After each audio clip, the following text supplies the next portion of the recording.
Hey guys, आज हम करेंगे एक नया टॉपिक गूस मेथड।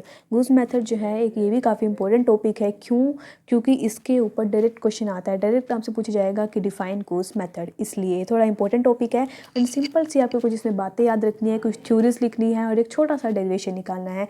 पूरा क्वेश्चन आपका क्लियर, सीधा का सीधा 7 या 8 मार्क्स में क्वेश्चन आता है गूस मेथड का। ठीक है। सबसे पहले बात तो हमें गूस मेथड की ज़रूरत क्यों पड़ी।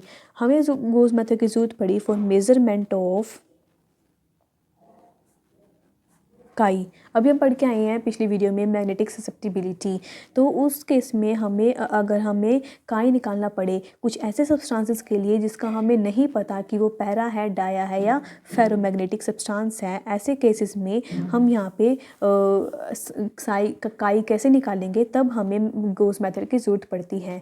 हम मान लो हमें नॉर्मली हमें पता है कि पैरामैग्नेटिक है, तो हम बता सकते हैं कि पैरामैग्नेटिक केस में ऐसे होता है, तो ये वगैरह वगैरह। लेकिन अगर हमें पता ही ना हो कि वो सब्सटेंस पैरा फेरो है या क्या है, तो ऐसे केसेस में हमें गॉस मेथड की ज़रूरत लेनी पड़ती है। तो चलिए पढ़ते हैं कि गॉस मेथड आखिर होता क्या है। जैसा कि आप देख रहे हो, मैंने यहाँ पे एक छोटा सा एक डायग्राम सा बनाया है, जिसमें मैंने क्या किया है, यहाँ पे एक स्टैंड लिया है जिसके दोनों एंड्स पे मैंने क्या किया है, एक तो मेरी सैम्पल ट्यूब रख दी जिसके कर दी मैंने हैंग कर दी यहाँ पे सैम्पल ट्यूब, जिसके अंदर हमारा कुछ सैंपल दिया होगा, सब्सटेंस दिया होगा, जो हमें नहीं पता कि वो पैरा है या डाया है। एंड उसके दूसरे एंड पर हमने एक वेट रखा है, बिल्कुल उतने ही वेट का जितना कि वेट मेरा उस सब्सटेंस के अंदर है, मतलब इसे बिल्कुल बराबर कर दिया गया है। और यहाँ पे मैंने इस ट्यूब के साइड से मैंने पोल्स लगाए हैं। अब यहाँ से हमें ये पता चलेगा कि इस सब्सटेंस के अंदर ये सब्सटेंस जो है फेरो है, पैरा है या डायामैग्नेटिक सब्सटेंस है।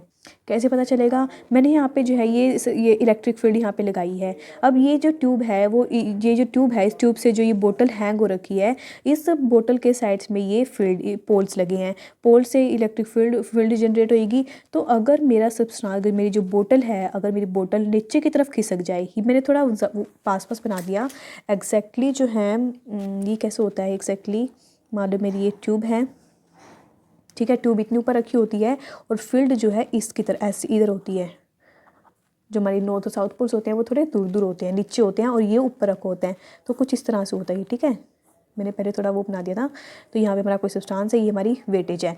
तो यहाँ पे हमारा इस तरह से होता है। तो यहाँ पे हमें बात नोट करनी है कि जैसे ही यहाँ पे फील्ड स्टार्ट होएगी, अगर हमारा जो बोतल है वो नीचे की तरफ खिसक जाए, मेरी बोतल नीचे की तरफ आ जाए, तो इसका मतलब कंफर्म है कि इसके अंदर पैरामैग्नेटिक सब्सटेंस है।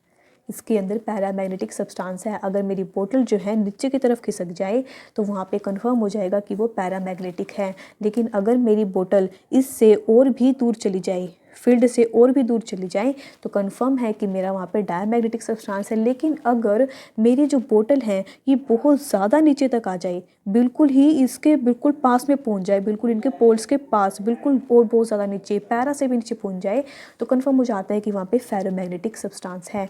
तो इसका मतलब मेरे को एक चीज़ पता चली है कि जैसे ही मेरा पैरा के केस में मान लो इसके अंदर पैरामैग्नेटिक था, मान लो, तो हमें पता चल गया, मान लो नीचे आ गया, थोड़ा सा नीचे खिसक गया, तो हमें कंफर्म हो जाएगा पैरामैग्नेटिक था।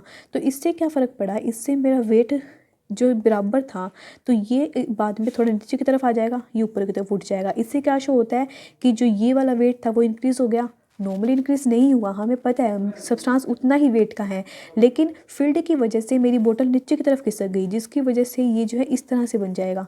अभी ये ऐसे है थ्रेड, लेकिन अब बाद में थ्रेड इस तरह से हो जाएगी, समझ रहे हो, बाद में थ्रेड इस तरह से जाएगी क्योंकि नीचे खिसक जाएगा। तो इससे हम ये कह सकते हैं कि वेट इंक्रीज़ हो गया। नॉर्मली वेट इंक्रीज नहीं हुआ, लेकिन अगर हम इस तरह से देखें कि इसकी जो थ्रेड है वो नीचे की तरफ आ चुकी है ड्यू टू फील्ड की वजह से, इसने उसको अट्रैक्ट कर लिया है, तो यहाँ पे हम बात करते हैं कि पैरामैग्नेटिक के केस में वेट जो है इंक्रीज़ होता है। और डायमैग्नेटिक के केस में क्या होएगा, ये दूर भागेगी फील्ड से, क्योंकि फील्ड से रिपेल करती है डायमैग्नेटिक सब्सटेंसेस को।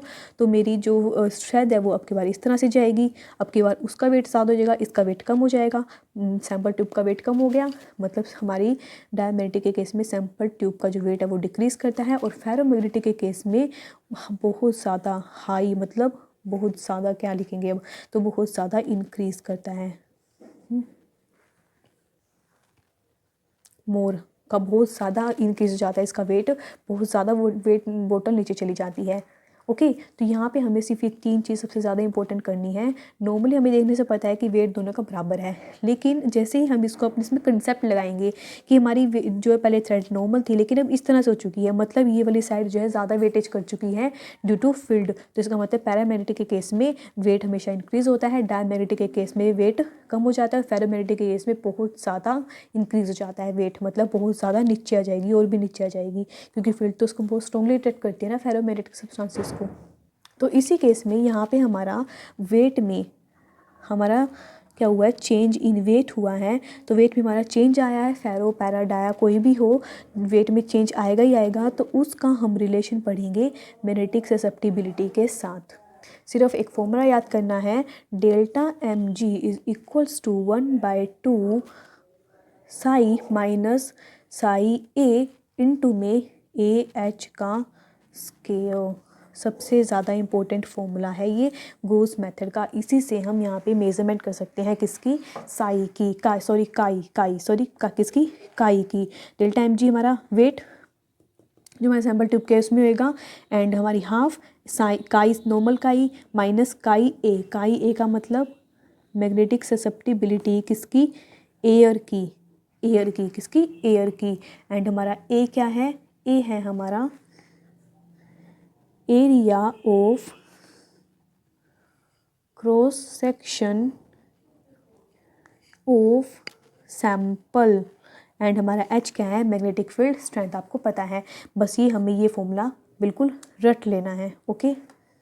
अब यहाँ पे एक और टर्म यूज़ किया, एक और रिलेशन यहाँ पे पढ़ा जाता है। यहाँ पे हम कंसिडर करके चलते हैं कि जो हमारी सैम्पल ट्यूब थी उसके अंदर कोई ना कोई सब्सटेंस रखा हुआ है, तो मैंने यहाँ पे उसे एस से डिनोट कर दिया, डेल्टा एम एस, जी तो ऐसे ही रहता है हाफ काई एस माइनस बाकी सब एज इट इज़। फिर दूसरा हम कंसिडर करते हैं कि वहाँ पे हमने वाटर ले रखा है, तो वाटर एंड वाटर, बस इन दोनों के बीच में एक रिलेशन आता है, इन दोनों को हम रिलेट करते हैं। हम इसे क्या करते हैं, डिवाइड कर देंगे, क्या कर देंगे इसे डिवाइड, जो कट रहा है उसे काट दो, सब कुछ काट पीटने के बाद हमारा क्या बनता है, हमारा ये रिलेशन आता है।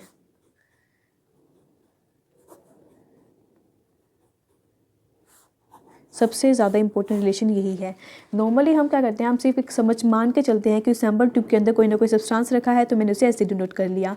फिर हम मान के चलते हैं कि उस सैम्पल ट्यूब के अंदर वाटर ले सकते हैं हम, तो मैंने यहाँ पे वाटर ले लिया। तो बस इन दोनों को रिलेट करो, रिलेट करने पर हमारा एक इंपॉर्टेंट सा फॉर्मूला आता है जिसके बेस पे कभी कभी एंट्रेंस एग्जाम्स में पेपर क्वेश्चन आ जाता है, अदरवाइज मोस्टली तो पीछे गूस मेथड पे ही रहता है। हाँ, लेकिन कभी कभी डायरेक्ट क्वेश्चन ऐसे ही पूछे जाता है कि ये फॉर्मूला राइट है या रॉन्ग है, काफ़ी सारे फॉर्मूलेस देके।